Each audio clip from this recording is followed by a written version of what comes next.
En este vídeo vamos a ver en qué consiste la composición de funciones. En primer lugar vamos a ver un ejercicio ya resuelto que os voy a ir explicando y después vamos a hacer otros dos apartados para que lo entendáis un poquillo mejor. El primer apartado me da la función f de x igual a la raíz cuadrada de x y la función g de x igual a x más 1.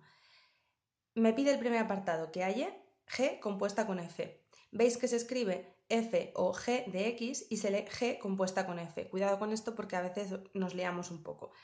Entonces, para hallar g compuesta con f, lo que tengo que hacer es, en la función f, donde yo tenga una x, introducir la función g de x. Entonces, puesto que la función f de x es la raíz cuadrada de x y que g de x vale x más 1, yo en la función f, cuando tenga una x, voy a introducir x más 1 y me va a quedar la solución g compuesta con f como la raíz cuadrada de x más 1, porque esta f la he sustituido por x más 1 y ya estaría resuelto, así de sencillo.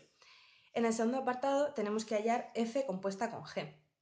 Entonces, tengo que meter en la función g f de x siempre que tenga una x. Entonces, la función g de x es x más 1. Entonces, donde yo tenga una x, tengo que cambiarla por la raíz cuadrada de x. ¿Lo veis? Ahora sí. Vale. Entonces, me quedaría la raíz cuadrada de x más 1, que ya sería f compuesta con g. Y vamos a ver un par de ejemplos más. Vale. El ejercicio me dice, dadas f de x igual a 1 partido de x más 1 y g de x igual a x al cuadrado más 3, me pide que halle g compuesta con f. Entonces, en la función f tengo que introducir, siempre que tenga la x, la función g de x. Entonces, en la función f de x veo que aquí tengo una x en el denominador que tendré que cambiar por x al cuadrado más 3. Y me quedará de la siguiente manera. 1 partido de x, que la voy a sustituir por x al cuadrado más 3, más el 1 que tenía en el denominador. Y esto me va a quedar como 1 partido de x al cuadrado más 4. Y ya estaría resuelto este ejercicio. Esto ya sería g compuesta con f.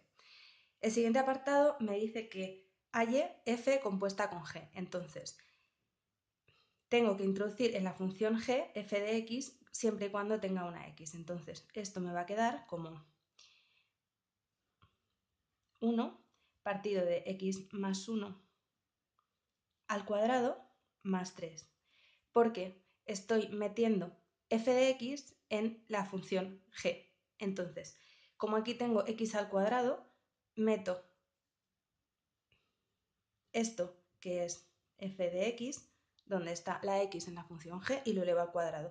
Y luego simplemente sumarle el 3. Y ya estaría resuelto el ejercicio.